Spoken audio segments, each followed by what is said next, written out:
Hello guys, welcome to for Smart Kitchen. ഇന്ന് ഞാൻ വന്നിട്ടുള്ള നല്ല സ്പൈസി റെസിപ്പിയുമായിട്ടാണ് തന്തൂരി മോമോസ്. ഇത് നമുക്ക് വീട്ടിൽ പെട്ടെന്ന് തയ്യാറാക്കാൻ പറ്റിയ റെസിപ്പിയാണ്. അപ്പോൾ ഇതിങ്ങനെ ഉണ്ടാക്കുന്നത് നമുക്ക് നോക്കാം. ആദ്യം നമുക്കൊരു ബൗളിലേക്ക് 1 കപ്പ് മൈദ, 1/4 teaspoon salt, 1/4 tablespoon oil, next ഇതിലേക്ക് 1/4 കപ്പ് വെള്ളം ചേർത്ത് നല്ലപോലെ മിക്സ് ചെയ്ത് സ്മൂത്ത് ഡോ ആക്കി എടുക്കണം. ഡോ ഇവിടെ റെഡി ആയിട്ടുണ്ട്. ഇനി നമുക്ക് ഇതൊരു 20 മിനിറ്റ്സ് മാറ്റി വെക്കാം. ഇനി നമുക്ക് ഇതിനു വേണ്ടിയിട്ടുള്ള ഫില്ലിംഗ് റെഡിയാക്കാം. ആദ്യം നമുക്ക് ചോപ്പറിലേക്ക് 1/4 cup coriander leaf,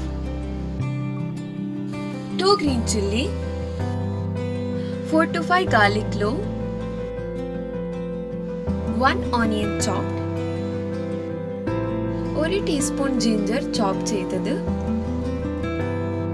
250 gram boneless chicken, 1/4 teaspoon turmeric powder. Next ഇതിനെ നല്ലപോലെ ഗ്രൈൻഡ് ചെയ്തെടുക്കണം. ഇപ്പോൾ ഇവിടെ നല്ലപോലെ ഗ്രൈൻഡ് ആയിട്ടുണ്ട്. ഇനി നമുക്കിതൊരു ബൗളിലോട്ട് മാറ്റാം. ഇനി ഇതിലേക്ക് 1 ടീസ്പൂൺ ലെമൺ ജ്യൂസ്, ആവശ്യത്തിന് സോൾട്ട്, ഇതിനെ നല്ലപോലെ മിക്സ് ചെയ്ത് സൈഡിലൊന്ന് മാറ്റി വെക്കണം. ഇനി നമുക്ക് നേരത്തെ റെഡിയാക്കിയ ഡോനൊന്ന് ലൂസാക്കി എടുക്കാം.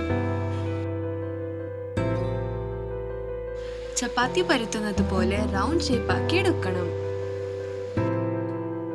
നെക്സ്റ്റ് ഇതിനെ സർക്കിൾ ഷേപ്പുള്ള കട്ടർ കൊണ്ടൊന്ന് കട്ട് ചെയ്യണം. ഇനി നമുക്ക് സർക്കിളിൽ ഫില്ലിംഗ് ഇട്ട് കൊടുത്ത് നിങ്ങൾക്ക് ഇഷ്ടമുള്ള ഷേപ്പിൽ ആക്കിയെടുക്കാം.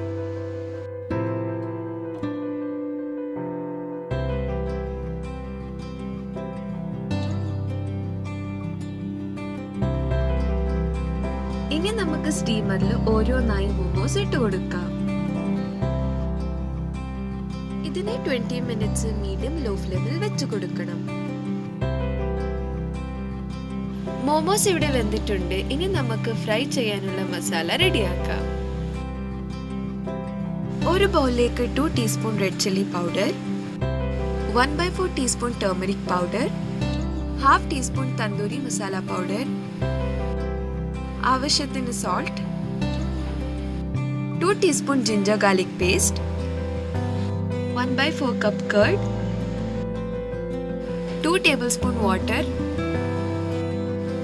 എല്ലാം ഒന്ന് നല്ലപോലെ മിക്സ് ചെയ്ത് ഇതിലേക്ക് നേരത്തെ വെന്ത മോമോസ് ഇട്ട് കൊടുക്കണം. വീണ്ടും ഒന്ന് നല്ലപോലെ മിക്സ് ചെയ്യണം.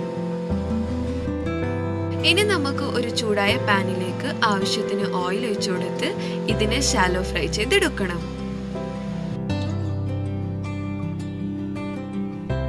മോമോസ് ഇവിടെ റെഡി ആയിട്ടുണ്ട്. ഒരു പ്ലേറ്റിലോട്ട് മാറ്റാം. ഈ റെസിപ്പി എല്ലാവർക്കും ഇഷ്ടപ്പെട്ടെന്ന് ഞാൻ വിചാരിക്കുന്നു. എന്തായാലും നിങ്ങൾ വീട്ടിൽ ട്രൈ ചെയ്യണം. ഇതിന്റെ ഫീഡ്ബാക്ക് താഴെ കാണുന്ന കമന്റ് സെക്ഷനിൽ പറയണം. മറക്കാതെ ലൈക്കും ഷെയർ ചെയ്യണം. Thank you for watching guys.